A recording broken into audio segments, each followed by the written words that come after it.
ಶುಭೋದಯ, ನಮಸ್ಕಾರ, welcome to Yoyo Kannada. ಬನ್ನಿ ಈಗ ನೋಡೋಣ ವೆದರ್ ರಿಪೋರ್ಟ್. ರಾಜ್ಯದಲ್ಲಿ ಮುಂದಿನ 3 ದಿನಗಳ ಕಾಲ ಮಳೆಯ ಅಬ್ಬರ ಮುಂದುವರಿಯಲಿದ್ದು, ಕರಾವಳಿ ಮತ್ತು ಮಲೆನಾಡು ಭಾಗಗಳಲ್ಲಿ ಭಾರೀ ಮಳೆಯಾಗುವ ಸಾಧ್ಯತೆ ಇವೆ. ಹೀಗೆಂದು ರಾಜ್ಯ ಹವಾಮಾನ ಇಲಾಖೆ ಮುನ್ಸೂಚನೆಯಲ್ಲಿ ತಿಳಿಸಿದೆ.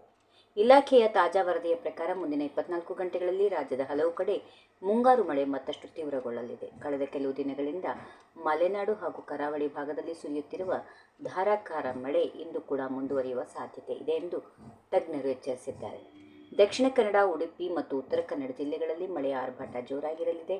ಕರಾವಳಿಯ ಬಹುತೇಕ ಎಲ್ಲ ತಾಲೂಕುಗಳಲ್ಲಿ ಸಿಡಿಲು ಮತ್ತು ಗಂಟೆಗೆ 30ರಿಂದ 40 ಕಿಲೋಮೀಟರ್ ವೇಗದಲ್ಲಿ ಬೀಸುವ ಬಲವಾದ ಗಾಳಿ ಸಹಿತ ಮುಂಗಾರು ಮಳೆ ಸುರಿಯಲಿದೆ.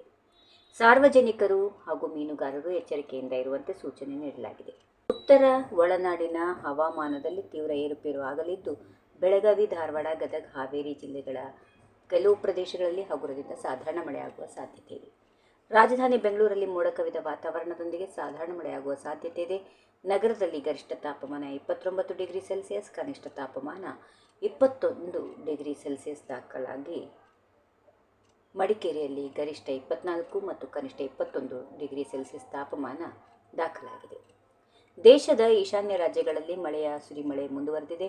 ಹಿಮಾಚಲ ಪ್ರದೇಶ, ಉತ್ತರಾಖಂಡ್ ಮತ್ತು ಈಶಾನ್ಯ ರಾಜ್ಯಗಳಲ್ಲಿ ಮಳೆಯ ಅಬ್ಬರ ತೀವ್ರವಾಗಿದ್ದು ಸತತವಾಗಿ ಮಳೆ ಸುರಿಯುತ್ತಾ ಇದೆ.